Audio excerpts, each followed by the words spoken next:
Well, I'd love to start our conversation by first of all saying thank you all for coming.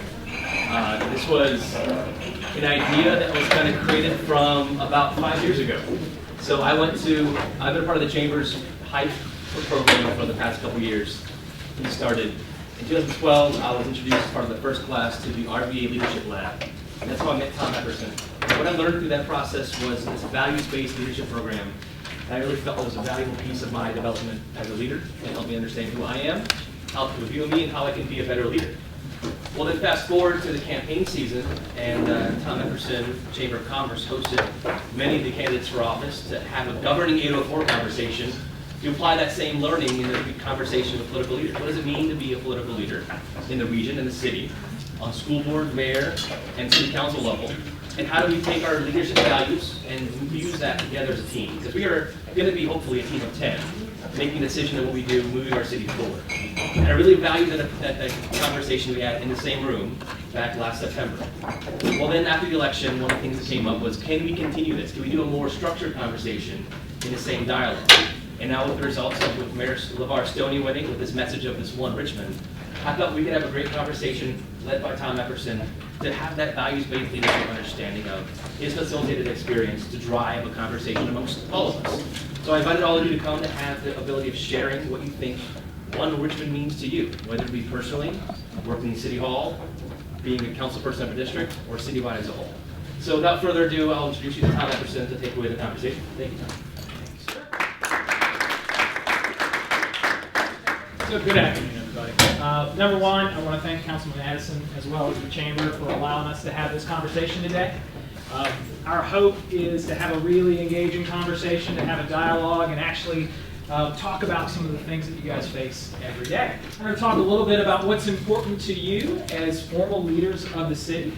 We're going to discuss this idea of Mayor Stoney's about OneRichmond. We're going to talk a little bit about your district priorities. Then we're going to come back to the idea of OneRichmond and see what are our shared priorities, what can we agree on, and then what can we potentially move forward with. So there's a couple of principles that I want to share with you before we dig into our content today. The first one is that leadership is a choice and not a title. It is something that we do. It is something that we act on. And so you are in this really unique position that your choices have such an impact on the city. The second idea is that as leaders of the city, you're constantly buffeted by these polarities, these paradoxes. And so you're trying to find the just right place to both represent the districts as well as the needs of the city. Of both supporting the folks around you, whether it's your fellow councilmen and women, whether it's your fellow staff members, as well as challenging them to think better, be more. Or balancing the idea that we want to get the best, most perfect solution possible with, we just need to decide something to move forward. Or that tension between those short-term fixes and those long-term fixes. And then finally, if you're going to be a team of 10, balancing both your individual needs, aspirations, and desires of your constituents with the needs of the larger team. So that's some of what we'll talk about today.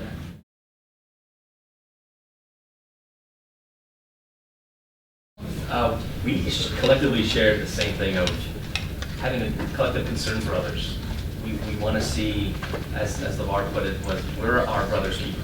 We have this duty, I think, of a call to respond to that and to listen and to, as we make decisions, bring those voices with us to be that supportive voice to help them. And there's no other place to have an impact like that but in government, especially at the local level. And as Chris said, you can't run away from a pothole in your neighbor's street. No matter where you go, that person can remind you. That's a really cool part to be a part of. Can I add as well that, that you hit it on the head that we all could be making a lot more money in other roles. But I think we all would be dissatisfied as well. Because I think the folks you have in this room right now are people who, we're dissatisfied with, with the average or with, we want to know why this isn't happening. Collectively, for why do you serve, we said a voice for the voiceless. We have some things that have been given to us, education, opportunities, several things, and so when we look out and see in some cases, the devastation around us is like, why, you know, if I have this, how do I then take some of what I have and share it with others? And I know for me personally, I remember looking back just a few years back at my SAT scores, and I've been out of high school a minute. And it said in there that I wanted a doctorate in public administration. I'm not even sure I knew what public administration was when I was in high school, but there was something in me even then that said I want to serve the public. So, and I think I heard that around the table. To me, fair is recognizing that there's this complex playing field, that not everybody has the same skill sets or background or opportunity available to them, and therefore, as we make decisions, we acknowledge and we try to be as fair of a playing ground as we can. Not pegging one off of the other to try to divide, but to maybe be more united. We want, at the end of the 2 years, we want people to say that they were responsive, that they were a change agent, that they were innovative and progressive, were approachable, accessible, improved lives, were concerned about all lives, were inclusive, were trustworthy and competent, executed what was needed, and were scandal-free. And we want to hear from our constituents that they're proud of their city leadership. That they see all the values you talked about, but they're also going to say, that's my leader. Those are my leaders. That's not just my council person or my mayor, but that's my city leadership. It wasn't individualized. It was us collectively taking the tough decisions and not shying away from the hard decisions.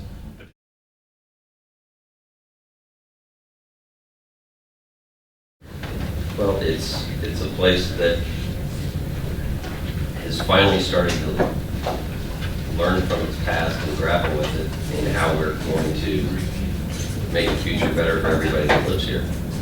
We are not my district issues, but if it's the 9th district issue, I'm going to go help them with it. If it's going to be, you know, in the Churchill area, I'm going to go own it as well. It's our collective problem. There's no, well, the first district gets at least picked up first. We kind of found common ground around the treat shop. The treat shop is a donut shop that I want to own as a 9th district representative. She owns it rightfully as a 4th district, but it's a place where everyone can get what they need. And so on the south side, we want to be able to get the things that we need that are resident on another part of the city. And as well, 1st district, just because they have, it doesn't mean they should be left out of the conversation because we perceive there's something that they have, because they have needs as well. So whether it's an apple fritter or a funnel cake, we all can find common ground 24 at the hours same space. 24/7. From elected officials to the mayor, to the homeless guys and families, be open to the reality that what happens in RVA, the image, everything impacts all of us. Whether you see homelessness, public safety, education issues, food deserts, those impact us internally and externally. Shared vision and being able to move strategically and intentionally toward that shared vision. And when you talk to anyone from the city of Richmond, I guess it can be the elected official to the homeless guy, wherever, or woman, wherever that person may be, that you're hearing the same thing about Richmond. Right now, we feel like people have different, and there are always going to be some different perspectives, but that we want generally people to say, I'm getting what I need from my city.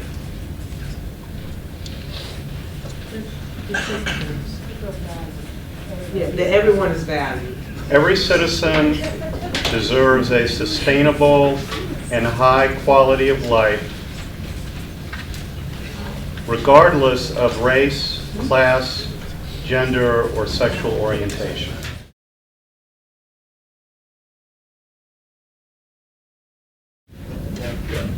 I think this matters to the city as a whole, because no matter if you have means or not even 2 pennies rubbed together, the ability for you to get what you need from a city, whether it be a pothole fixed, food access, to getting your street paved, or whatever service you might need, it doesn't matter. We're not gonna look at you differently just because of whatever it means you have to come at us as a city that has support. We should be able to get responsiveness to that. To get there is, I think, the vision that we have to fix things operationally. That could be staff, budget, funding for resources, how we contract things, how we help get people in the door. Because one of the things I think is a problem too is we can do all the best work in making City Hall accessible, but if they already have a distrust of us, they're not gonna come ask us. So how do they come with hope and opportunity into our city, knowing that we're helping roll out the carpet to make sure that they all have the same seat at the same table? Can I add, Tom? I think it matters because, as you said, this is about the future. And if you take a look at Richmond's past, there's some perception out there that, from folks who definitely live external to Richmond, that this is not, this is a divisive city. Right? That's the perception others will have about Richmond, because this is the former capital of the Confederacy. People just believe that they're going to get here and they're going to get treated different than they get treated somewhere else. And I think the onus is on us. Onus is on us collectively to prove them all wrong. The reflection of us needs to be what we all know, that we are OneRichmond. You can't come here and get a high quality life. No matter who you are, no matter how much money you have in your bank account, no matter who you pray to, or no matter who you choose to love.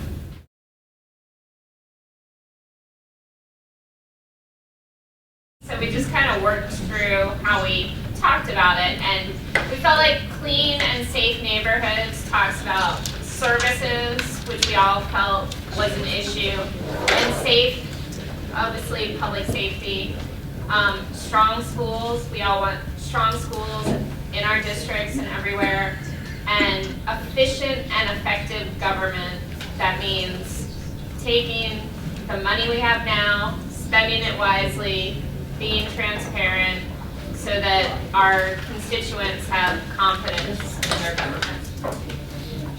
Awesome. And so when you say clean and safe neighborhoods, what's an example of that? Sidewalks in the 9th and the 8th. No shootings. Leaves picked up in a timely manner. We've got a large prostitution issue on Midlothian Turnpike, Jeff Davis. And so for that to be addressed and handled appropriately. Drug-free. Excellent. And how about strong schools? In your mind, what's an example of a strong school in action? Give more money to the schools for the teachers, and so that those children can have the supplies that they need, so that the teachers can teach them too. Because I know that some schools, they don't have books and they don't have computers and all. So maybe increase funding for schools? No trailers. Many trailers at a brand new school. We did, the number one priority was jobs and economic development, particularly for city residents, because it's truly about the money. I had a fellow come one time from the FBI. He was giving us a class on how to do audits and inspections on the police department. And he was from New Jersey, and of course we were all Southerners down here. And he had that Jersey accent, and he went, "It's not about the money, it's about the money." In other words, it's always about the money, and you have to follow it. And that was for audits and inspections. But if you have jobs, if you have people employed with economic development, then everything else is going to follow. You're going to have the tax base, you're going to have the revenue, you're going to have the businesses and the services. And until you have that, you can't provide all this other things that we're talking about. I mean, you can try to do it, but until you have that economic development and the jobs, then once you have that, then people can become engaged in, like the number two thing that Ms. Atkoff wanted to have up here, and I think it's very important, and that's improving citizen engagement in citywide and community issues. We go to meetings now, we have a lot of things with GRTC and whatever, and you have a handful of people. And normally we know most of them that are going to show up in our districts. But there has to be a way to improve getting citizens to get their input, to come out, to be a part of this, to be a part of the solution. And I think there is a way. There are ways. A thought on an idea. So that was the point of, instead of, goes to what we've been saying, is to create a place, a role to allow our citizens to take a bigger piece of their community, and our role is to enhance their capacity to do that, to be citizen leaders. So. And one of the things that goes back to my point on the job, it's hard for people that don't have an income to become engaged in their community. They're going to try, but if they have kids that they've got to take care of and they're worried about them, and it's hard for those people to truly get engaged. So I think it still comes back to jobs and economic development. But that allows the second piece to happen, so that people have the opportunity and the time and are willing to feel like they're part of this to get involved. And then the third priority we talked about, which as council liaisons, we hear this every day, it's improving service delivery. And whether it be in public safety, education, or all those things that come through from Department of Utilities and Department of Public Works. And it still goes back to this, because if you don't have the jobs and the tax revenue and everything else, then you can't provide those services. So it's driven by our economic development. But everybody, we need all this, but until you have that piece, you're not going to get there.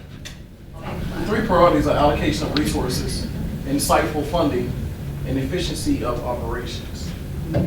So give me an example of allocation of resources.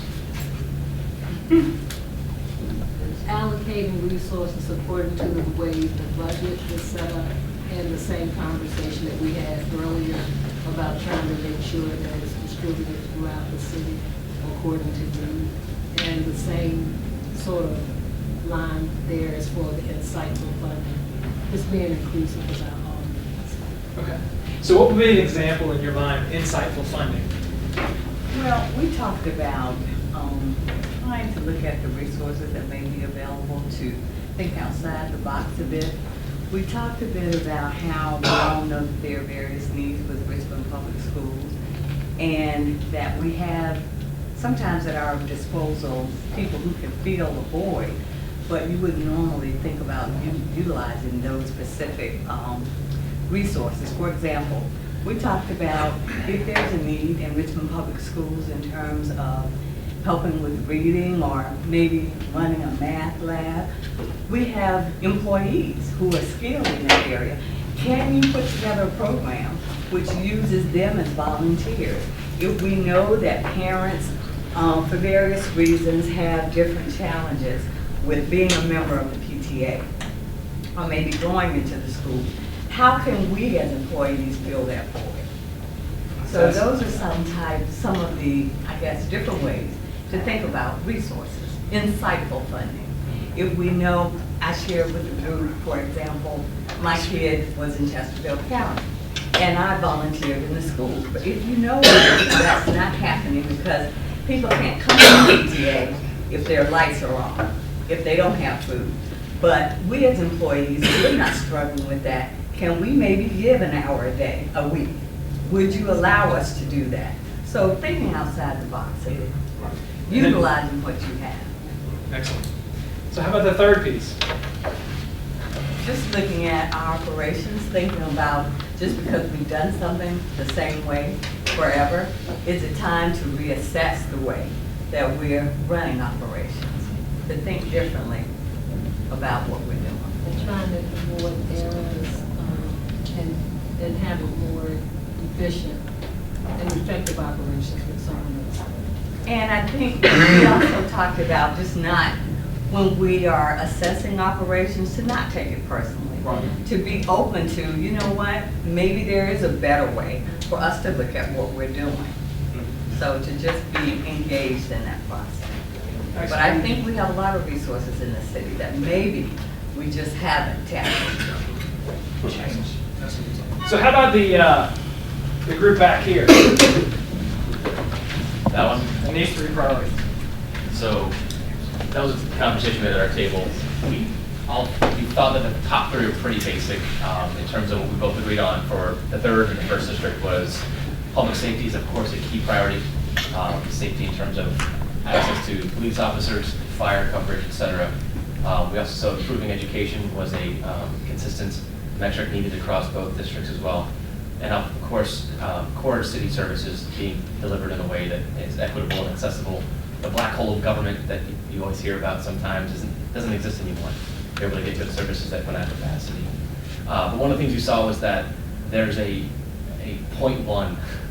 I don't add a fourth one, but we thought that. You didn't say you couldn't do it. Yeah. You said you should do 3. Yeah. I don't think so. You gotta be explicit, you know? And the way that Chris Hilbert put it, I think was perfect, is that, but the X factor to get us from, I guess, a good government to being a great city was the focus on the community wealth building and equity access, because that drives a conversation of helping those who might not have other means to get access to things that they need to drive our economy. That goes to Rick's point about economic development, it goes to jobs, it goes to schools providing those resources to provide our children for the future. But in that comes housing, it comes career pipeline access, it comes a lot of other opportunities. And that's the change piece where we need to focus on the top 3. Public safety is, of course, a big concern. But until we have that connection of all those together to drive and give those people who need more assistance the chance to do that, that's how you make that big difference. So we didn't want to pick out one to make it be only like 3. Hey, can I add as well? Sure. Andres, is that I think some people sometimes think that when we talk about wealth building, that they think it's just for those who are living on the poverty line, but they forget that, it has an impact on everyone's life. We're building wealth for everyone. You start bringing people out of poverty, your land values start going up. Your property values, you're putting money into your pocket. Your schools get better. The less burden on the city as well, so you can get a more efficient operation, over at 90 East Broad Street. That's what we're going to work even more, I think, collectively about how wealth building is just not about 26% living on the poverty line. It's about everything. It's about economic development. It's about giving people jobs. It's about giving people fair housing. That's what wealth building is about on a broad scale. We saw the tremendous fall in the crime rate while we've been here. It's an uptick now, but boy, did we hear, like I know that I did, how much safer the city was, and the reality has to change before this perception catches up with it. And so, and even before we got on council, when I moved to Richmond, way back when, as the mayor reminded me once, that he was in middle school. In 1994. Make it personal. Like, yeah, okay. But it was like, anyway, in 1994 when I moved here, we were the murder capital in the United States on a per capita basis. We were so much better than that. But folks are starting to, I'm hearing that a lot, and it's everywhere. It's from car break-ins to murder. It's everything in between, and it does make everyone, obviously I tell folks, well, nobody's getting murdered in your neighborhood really isn't giving them a lot of warm and fuzzies. But it's just everybody has their issues, and that's all over my district. And I know that when we created that sense of safety and reality and perception, that we were able to address some of these other issues. And I'm afraid that if that has an uptick, we won't be able to get to these other issues. But one of the things that we found that was very important, and I think it kind of touches on what the mayor was saying in terms of wealth building being more than just getting people out of poverty, but we talked about all the different neighborhoods. Richmond is a city of neighborhoods, and if we can get all the neighborhoods united around a common vision. I know that keeps coming out of this table, but just to find out what are the commonalities across the neighborhoods. We know that public education, that's our future. And so we know that that's something that we have to work on. And then where we really struggled was with all the other things that we wanted to get up there. And we finally found a way to fold that into economic community sustainability, which includes, because I have to say all of this, poverty reduction, housing attention, transportation, jobs, health and wellness, public safety, and infrastructure. Did I capture? Thorough. Well, because see, we already have a plan over here that we were copying off of, so. That's it. So this group felt bad about adding the fourth one. Y'all just tore it up. Well, no, it's just 3. There's a lot of things in there. So talk about, for a second, talk about that idea of the unified vision. So how would you bring Richmond as a community of neighborhoods, how would you bring them together to have kind of this one thing that we're all pulling towards? One thing we talked about was not that we have to create a unified vision. In some areas, we probably need to do a better job of that. But we also have to make people realize that there are unified visions already, and people recognize the fact that that's there. And I think Councilman Addison and the mayor kind of, what they said is a good example of that. Community wealth building, it doesn't mean just poverty reduction or just addressing the needs of people in poverty. It means land values increasing. It means improved schools. It means many other things that people probably don't realize they're talking about the same thing. So it's not just creating a unified vision, it's making people realize that, you know, most things, we all do want the same thing. We're just coming at it from a different direction. And that if we're putting money towards economic development, or we're putting money towards schools, we're doing it because of this, and that's what we're all trying to get to in the first place. We're just calling it something different, and I think that's unified vision. And the reason it really came out here was several people at the table were saying different things, but when you came down to it, you're really working towards one thing. And what is that? And it's educating our city that, you know, guys, ultimately we want basically the same thing from our city. And we've got to get that unified vision. Then supporting that unified vision becomes easier. Who's responsible for creating that unified vision and that shared language? It's a collective. No one left out. It's a collective effort across elected, across citizenry, at all different levels. I mean, it is truly a collective effort. And it's, Everybody has to be valued. So we've got one more group. You guys, Wait, where Right are they there. at? Way back? They hit theirs behind the pillar. Yeah, we Oh, there it is. we just brainstormed and put the whole list together, and then started voting on the 3 priorities. And I think we touched on a lot of the same things, but I will just mention 2 areas that we might have highlighted that are a bit different. One is having stronger finances for the city. We talk a lot about our need to invest in X, Y, and Z, but without stronger finances, we might not be able to get there. So we thought that was a top priority. Obviously, the basic services and improving them, and that can go to safer cities and better infrastructure and more efficient operations. We had that affordability issue, community wealth building in some degree, but the other area that we diverged, I think, from the larger group was transparency. And transparency in this regard, you know, it's a one-word thing, but I think part of transparency is that notion of inclusion, participatory, and trust building. You know, how do you get to a unified vision if there is a breakdown in trust? And you have to reestablish the trust. And one thing that I know from talking to constituents is that there is a considerable lack of trust, not just in the city government, but in state government and federal government, in government in general.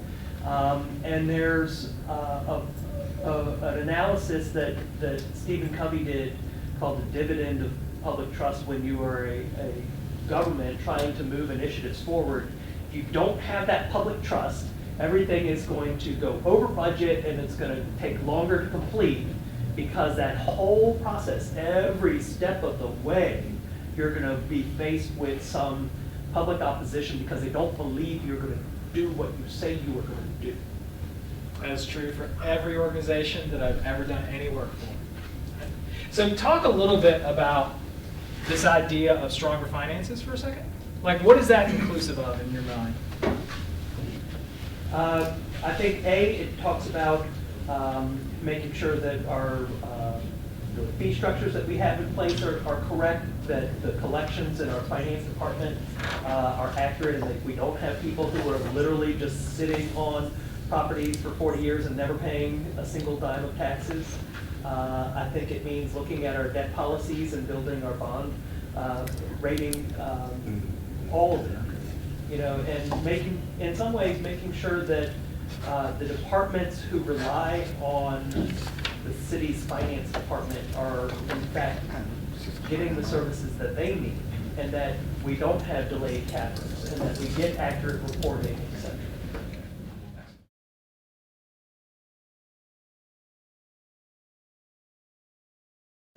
We all want, and the one thing that we see is that everyone deserves a high quality of life. I think we all have a common desire to make good government, and one that's accessible and accountable. So our big goal today was to get you talking.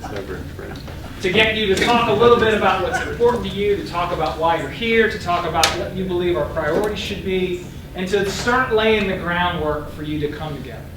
Because you've got plans ahead of you, you've got decisions ahead of you, you've got budgets ahead of you. And as everybody in this room has said, without that really compelling shared vision, then it doesn't matter if you talk about OneRichmond, you're never going to be one.